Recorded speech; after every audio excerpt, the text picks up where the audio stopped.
Welcome to the Theotherapist Podcast, where theologically trained, licensed therapists share health and healing conversations.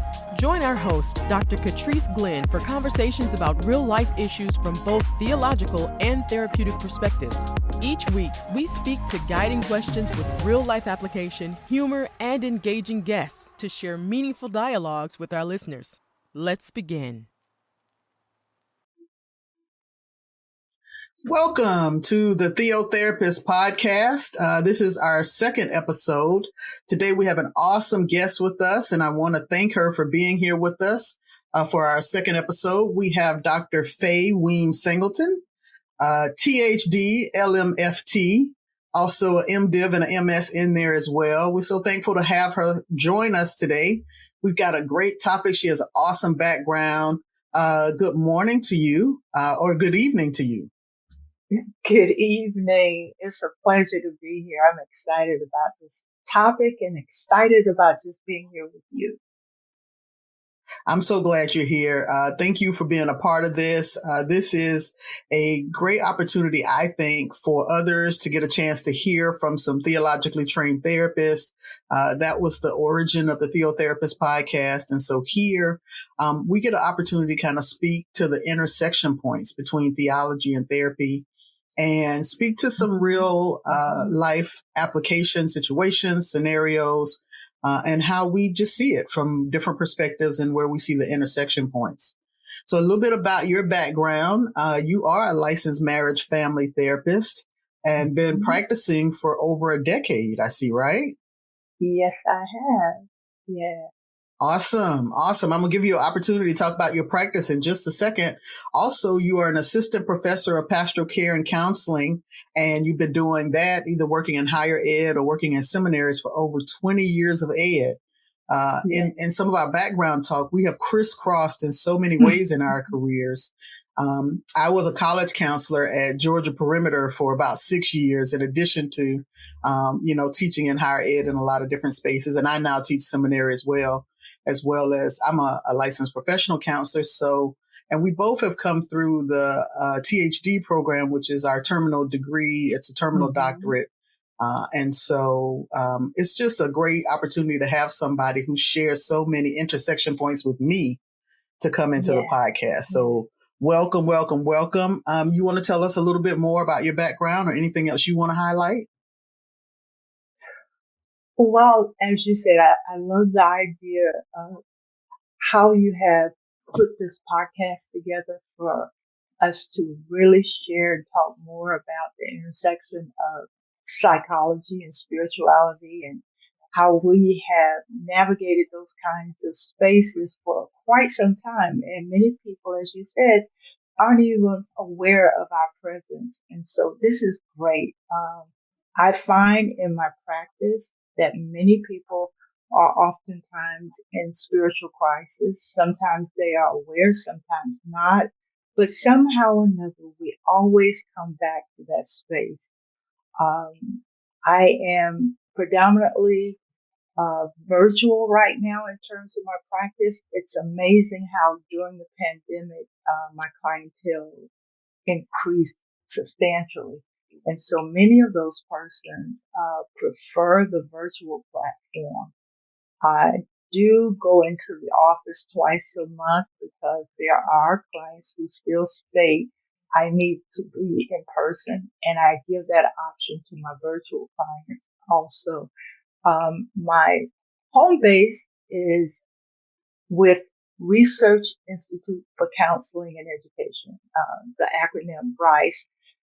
It is a facility, a community-based, actually Korean-based facility in Norcross. And as an African American in that space, I have found it to be a place of community where we have found so many commonalities in terms of where we intersect. And so we have been good referring partners as we have learned about each other and assisted each other in our specific communities. I want to highlight that it is amazing that I have a large clientele of African American males. That was my research when I was conducting my THD research. And that has been a continuing learning experience for me as I work with the African American family, but specifically the African American male. So that's just a little bit about what I've done and what I'm doing right now. Awesome. I'm always intrigued to understand and to get more background on what draws someone to this intersection point, right? Not everyone chooses to find a way to marry their spirituality and psychology and practice, right? We're a handful of folks as far as I know. So, what sparked you to try to integrate those two into actual practice and kind of your way of operating in the world? I really can't say that I sought it out or I was intentional to find that intersection. It's almost as if it found me as I began my journey that started with illnesses. It's been about 15 years, and I ended up having 3 brain operations, 3 jaw surgeries, all within 6 years. And it was during that time when I began to reassess my trajectory. What am I going to do? Because I just didn't feel that it was the end, even though the doctor said that there was nothing more that they could do.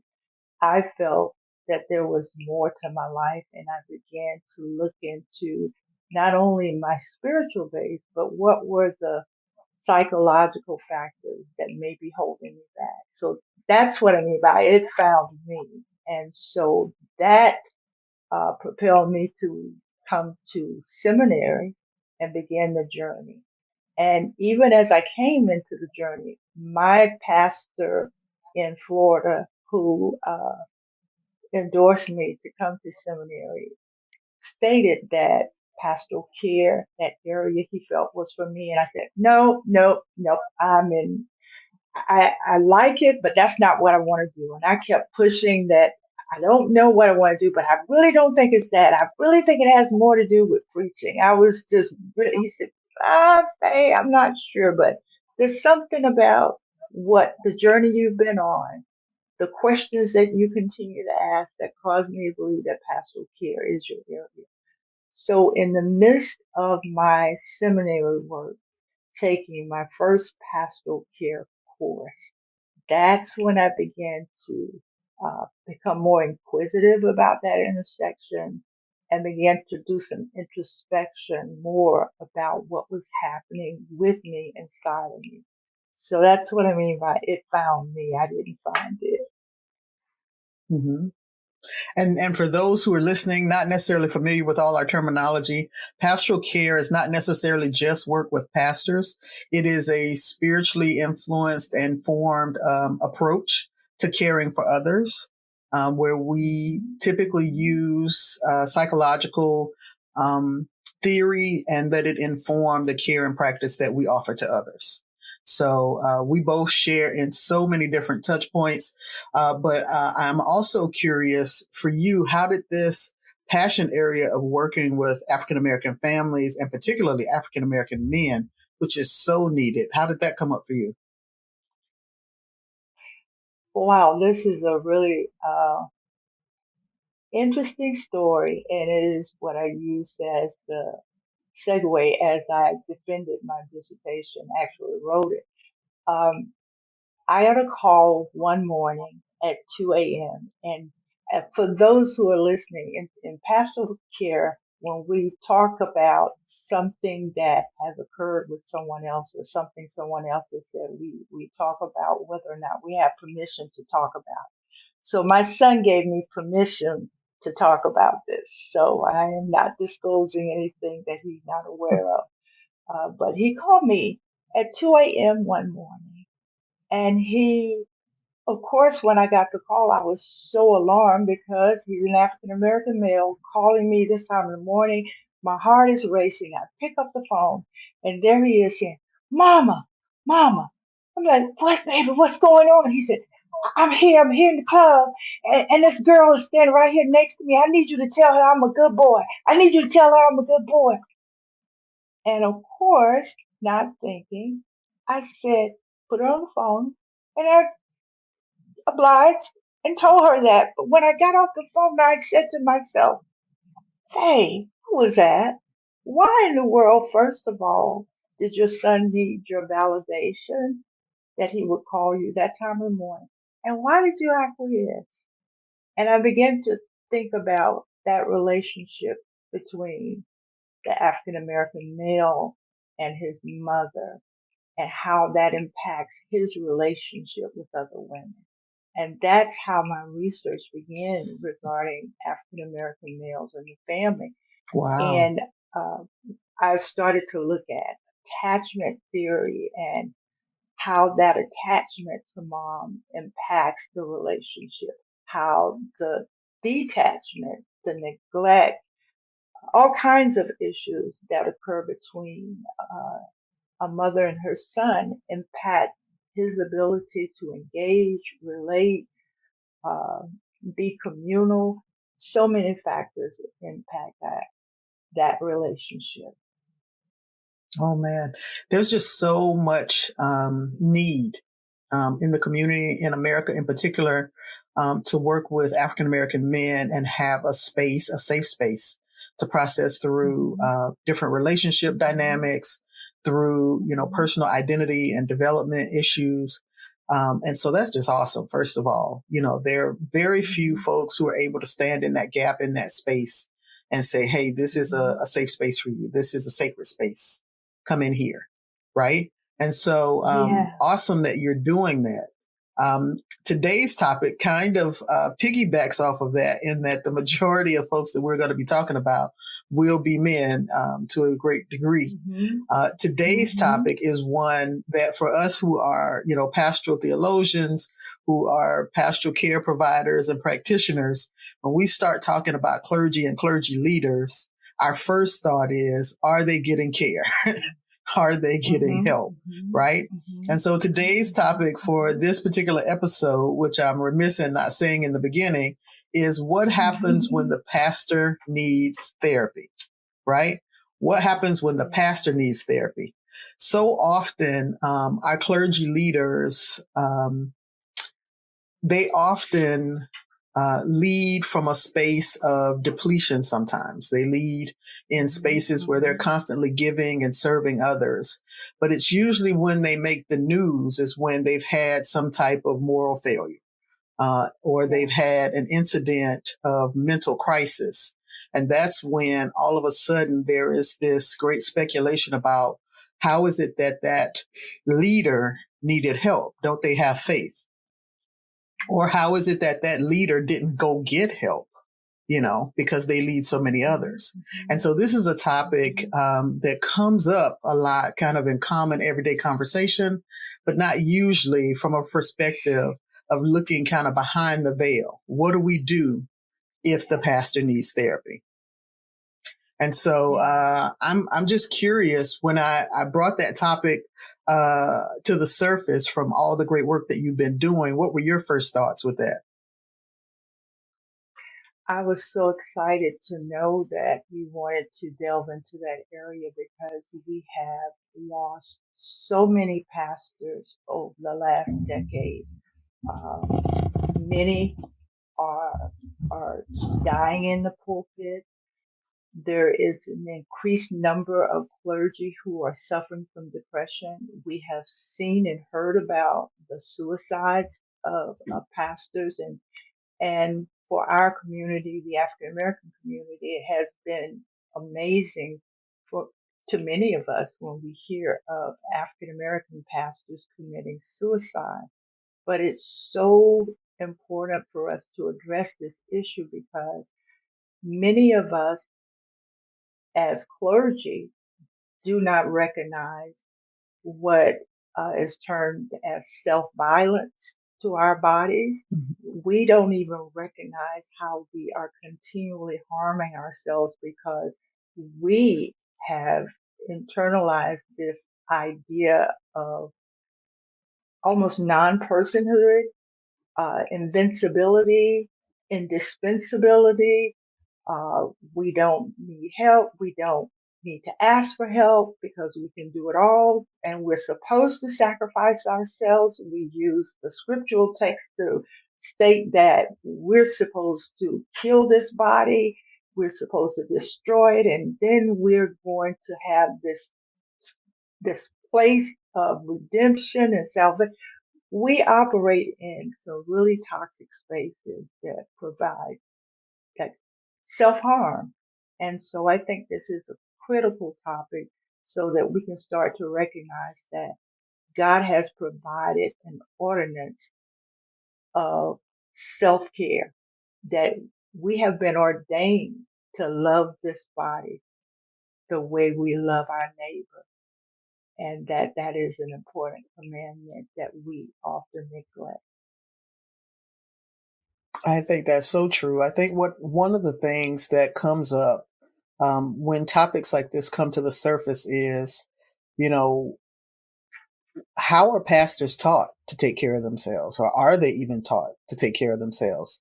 And that's something that really rings true for me, because I teach a class called contextual education in seminary.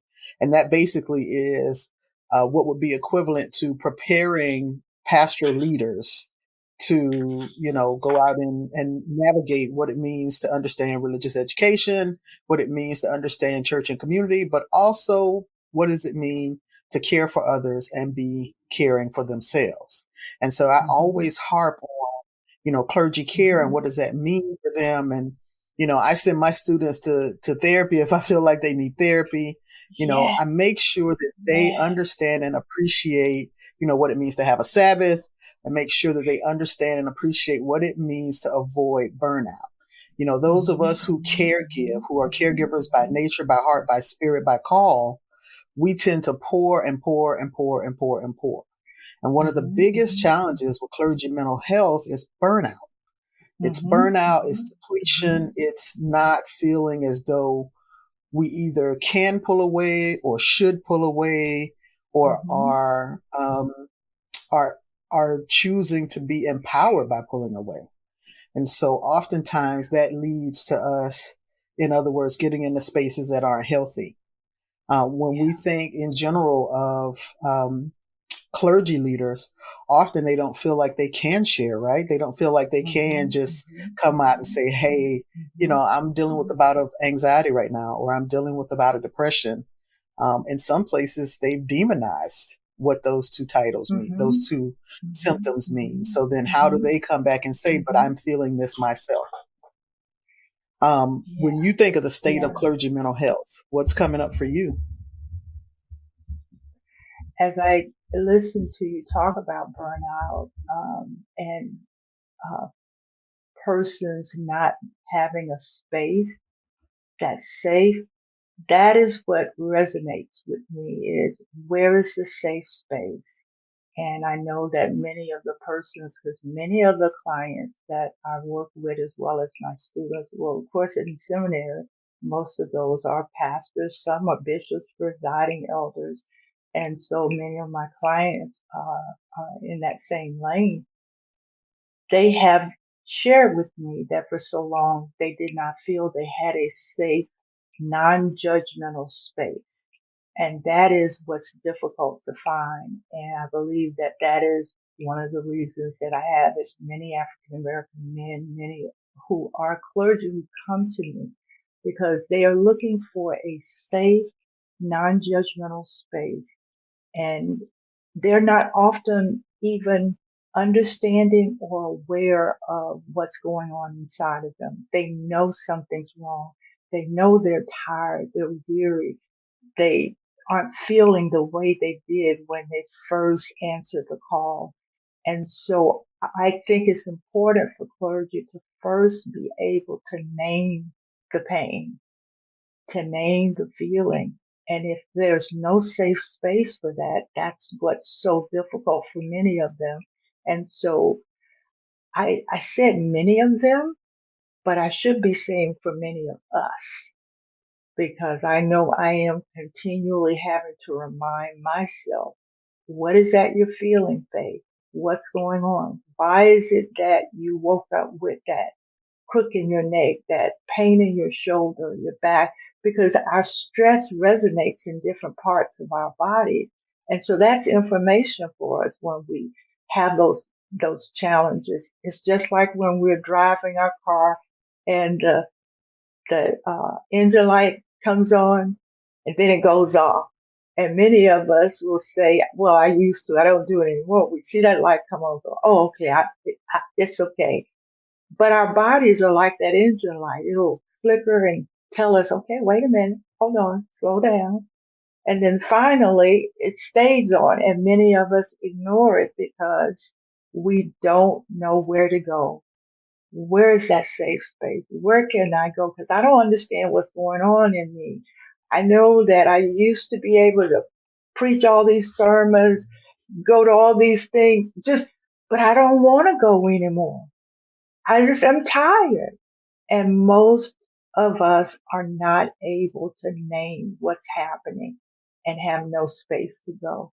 And finding a person who looks like us, who can hear and understand not only the psychological, those things that are happening as humans in person and intersecting with the theological aspects is also difficult. Mm-hmm. So I know I went You on, know, but I'm just thinking about the difficulty it is in finding that space. it is, and being open and being vulnerable in that space, right? Because there's a Yeah, self-judgment yeah. too of, should I be going into these spaces and bearing that I Mhm, don't have it mhm, together, bearing that, mhm, I'm struggling. mhm. Three Yeah. particular incidents came up for me. One, following this major pandemic and so many clergy who poured out so much during the pandemic to others, and the amount of, grief counseling they had to do, the amount of Mhm, consoling, the constant, mhm, funerals mhm, and just all types of things that clergy had to deal with. That pandemic response, that stands out to me. A second mhm, thing that stands out to me, and this is something that all the way through seminary and beyond, I continue to see clergy struggle with, is their own grief. When a mhm. close family member dies, like I've seen pastors preach their mother's funeral. And I know in Yeah. seminary, sometimes they think that that's a good thing, preach your way through. But I'm thinking, but when are you allowing yourself space to grieve the Mhm, loss of this mhm, person mhm, so close to you? And so, it's spaces of grief. I think about women in ministry who struggle, in male dominated mhm, spaces for mhm, acceptance, for even a mhm, space to be able to offer the same care. mhm, Just so many different things that come to the surface when I think of clergy care and clergy mental health and the things that are impacting clergy mental health. And I think, this is just scratching the surface.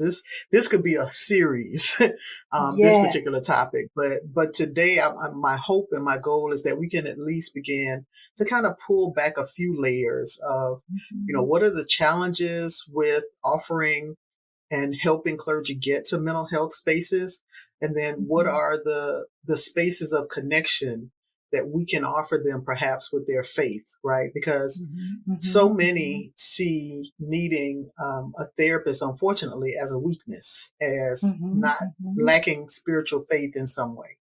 mhm, Versus, I tell folks this all the time. If you've got hypertension, if you've got diabetes, you will take the mhm, meds.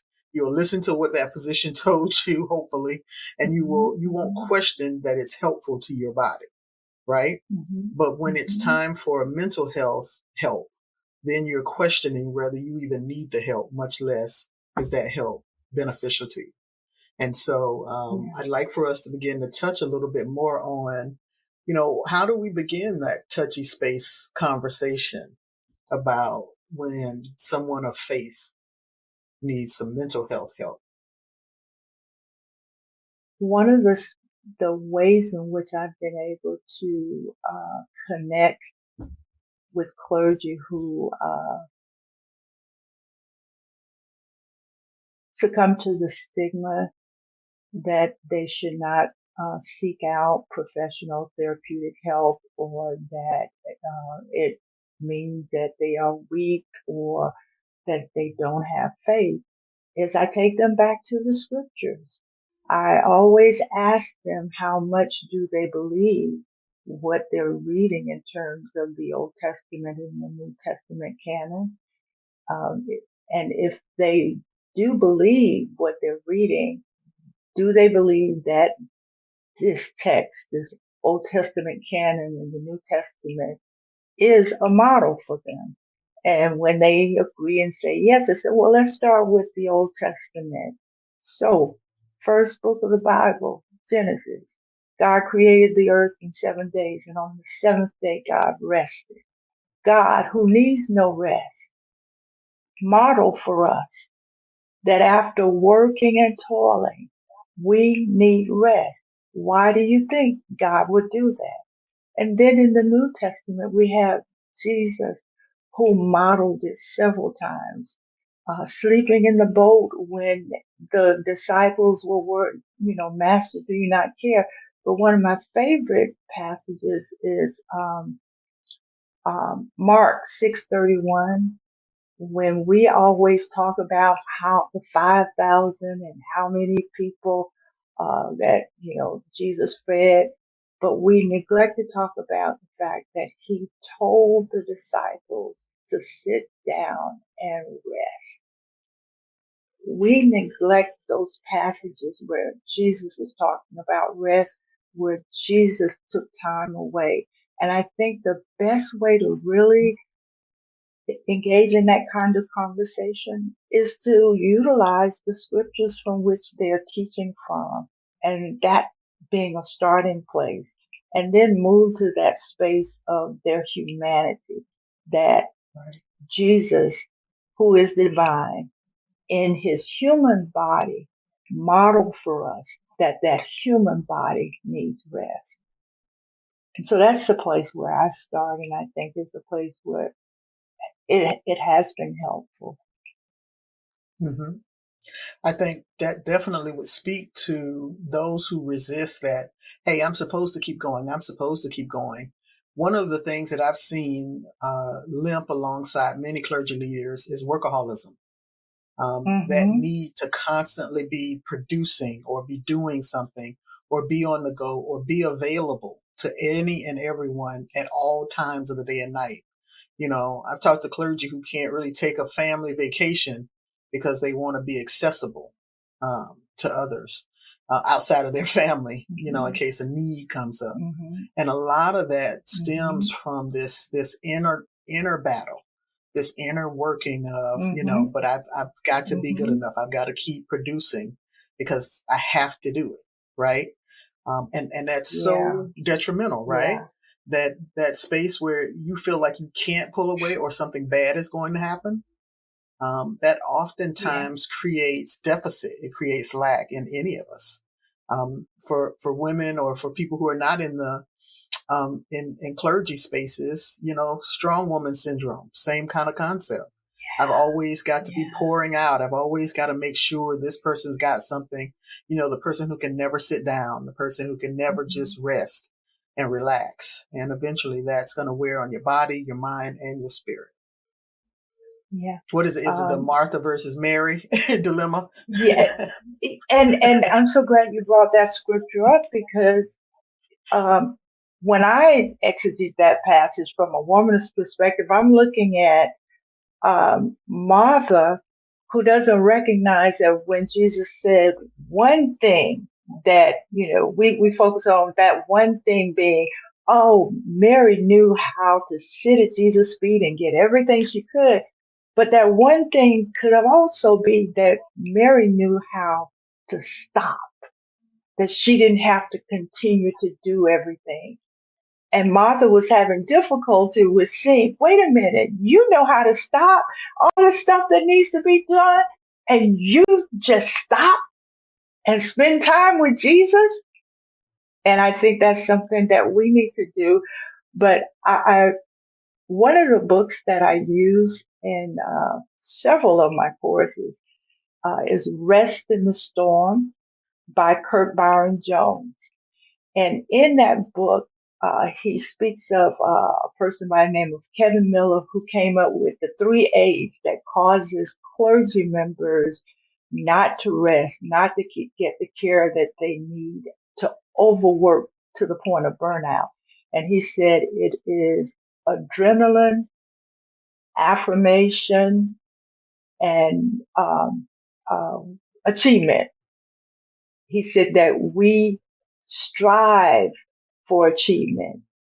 It feels good. Adrenaline, we know, gives us that temporary but not long lasting rush or high. And we seek those words of validation outside as opposed to finding it internally. And that was an area that I myself had to reckon with early in my pastoral career, not pastoral care, but pastoral career. I recognized that I did not know one of the most sacred words in the Bible to me is no, being able to say no, because no sets boundaries, no make sure that I adhere to the ordinances, love myself as I love my neighbor. And that B clause, which says upon this commandment hinges all the other commandments. I had to reckon with the fact that I had difficulty saying no because I love the acclaim. I love that feeling of, oh, they think that I can do it.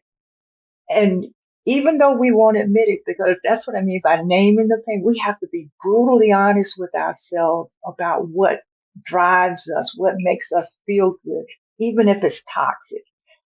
I knew that I loved the idea of people thinking I was the only one that could do it. I love that feeling that people felt. I was safe. I was full of the Holy Ghost. I was fired. I liked that. It felt good. And I had to reckon with, okay, it feels good, but is this integrity? Is this authentic? Is this what I was called to do? Is this right with me and God? And is this helpful or harmful? Is this life-giving or life-limiting? And then I started backing up and I started saying no. And of course, people have difficulty when we start saying no. But one thing I've learned is people will adjust if we can just set those boundaries. But those three A's really keep us in that space of overdoing and overworking. And we have to be brutally honest with ourselves. Okay, what's driving me to continually say yes, yes, yes? You know, I think those three things highlight so many different journeys, right? People who Yeah. are finding ways to navigate through. And sometimes, you know, if we can be honest with ourselves, you know, we can get some help in those areas. But it's the being Yeah. honest with ourselves part Mm-hmm. Mm-hmm. that is the, you know, it's the journey, right? That's the challenge. It is. First being It honest with is. ourselves and then being able to share it with someone else. But But this you is such a know, great conversation. Oh, go ahead. I was just going to say, unfortunately, the church has not taught us to really be honest. It has not made it safe for us to be honest. And it certainly has not made it safe for the pastor. When pastors are idealized, uh, congregants are sitting there. Sometimes their transferences, oh, that could be my daddy. Oh, that could be my husband. Oh, that could be my wife. We unfortunately in these positions buy into these idealized versions of ourselves, not even recognizing it. And so I think that it's so important that honesty, we've got to recognize not only what we're feeling, but recognize how we've been idealized and the Mm-hmm. idolatry that occurs in the church because we're not allowing people to be honest and then work through it. That honesty Right. is not about accepting It's about, okay, now that I know what's going on, how do we work through this, or how do we manage this? Mm-hmm. And I think in some ways, I am happy to see that more pastors are educating their congregations about mental health, right? I can see a new wave of at least being able to have the conversations. I'm hearing more pastors say Mm-hmm. words like anxiety or depression. I think the Mm-hmm. next step in that Mm-hmm. is for them to also educate their congregations on what does it mean when a pastor takes a sabbatical, right? How Yes, few pastors yes, take sabbaticals, take breaks yes, so that they can yes. replenish, right? What does it mean to educate your congregation on the fact that they should be praying for your mental health, that you could Mm-hmm. need that Mm-hmm. prayer as well, right? So there's so Mm-hmm. many things that I want us to continue to urge our congregants to do so that they see that just like Jesus, there's humanity here. And you Yes, need to pray yes, for the yes. humanity. You need to recognize that Mm-hmm. there's Mm-hmm. Mm-hmm. humanity in the midst of this call. There's a human Mm-hmm. here, and that human needs care. Yeah. And there have been several pastors to really set some great models. And one who, when he took the 6 month sabbatical, the church culture, oh, they really had a difficult time with it, but they did not realize that he had taken the time, almost a year, to teach his congregation from the scriptures about rest, what rest was about, what the Sabbath is. The Sabbath has nothing to do with Sunday, that the Sabbath means rest and that sabbaticals are necessary, so that when he did take his time off, the church didn't miss a beat. And this was during the pandemic. They didn't lose money. They didn't lose congregants. And so we do have to teach from the pulpit these concepts that are necessary for us to survive, concepts that are actually right in line with the teachings of Christ. And so that's important. Just recently, I was listening to another pastor, and I don't want to call their names, but I was listening to another pastor who sat down on a Sunday, first Sunday, and instead of standing up, he sat down and he was teaching. He said, "I'm teaching today because I think I want to make sure you all understand rest." And he talked about the uh, many deaths that he had had in his family and preaching those sermons and how he took time off and why he took time off and why later on he took time off and how important it was. And he started talking with them and teaching them. And you could see that they're beginning to understand, just as I've seen with other congregations where the pastor is able to model what rest looks like, where that pastor is able to set boundaries and say, on this day, this is my Sabbath, this is my time for me, or this is my time for me and my family. I need you to contact the associate, assistant, whomever, and they are firm in those boundaries. I have seen those congregants then establish their own Sabbath and start that practice. So the pastor has not only the responsibility of teaching, but they have to model that practice as well. And I think that could make such a big difference. It would take care of Definitely. the pastor and it would take care of the congregation. The congregation would take care of themselves. This is such a rich conversation. You're going to have to come back. You're going to have to come back another day. Oh, wow. Maybe not on your Sabbath, but definitely another day. Oh, This is just scratching the surface, but I think it's yeah. so necessary, right?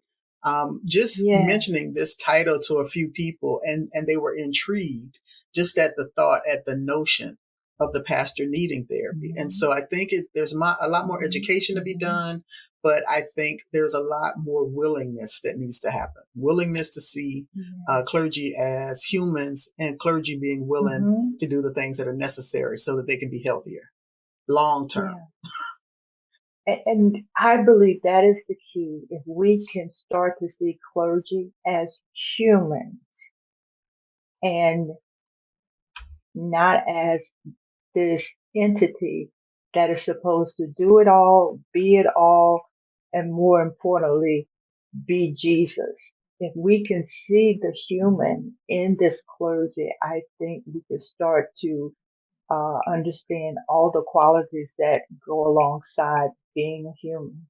I think that is so important. And then dispel the myth about therapy. I think we've got to deconstruct that completely and help persons to understand that just as you don't wait until your car breaks down to take it to the manufacturer, you get a tune up, you get oil changes, you go in and you get if you want optimum out of that car, you Absolutely. start checking on it. You take it in for a check. And so we've got to learn that in order to get the optimum out of ourselves, our body, our minds, our spirit, we've got to get mental checkups. And that doesn't mean I'm crazy. It means I'm trying to make sure that I am operating at the best space I can if I'm going to be really a servant and of service to anyone else. That is so true. And that I absolutely 150% agree with everything that you just said. Oh, thank you so much, Dr. Weems-Singleton, for being with us today. Thank Please you. tell the people how they can find you so they can follow up, maybe for themselves, their families, their African-American men, or even their pastors. You can find me at Dr. Faye at Facebook, Dr. Faye 1 on Instagram. You can reach me at Faye, Faye, .herring, HERRING, .rice, RICE, @gmail.com. And as I stated, my office is in Norcross. That's 3000 Langford Road Northwest, Building 300, Norcross 30071. And then you can also reach me by phone, 850-960-8301. Awesome. Well, once again, thank you so much for being here today. This has been just stupendous. I'm going to stay and talk to you for a few more minutes because we have even more intersection points that I didn't realize. Thank you, everyone, for tuning in today. Make sure you join us next week for another great episode, and have an excellent Sunday evening. Be well and take care.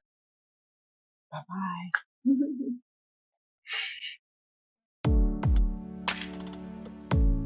Check out Dr. Glenn's new journal series titled Brain Dump Journals for the Busy, available on Amazon. Visit our websites for more information at thetheotherapist.com or catriceglenn.com.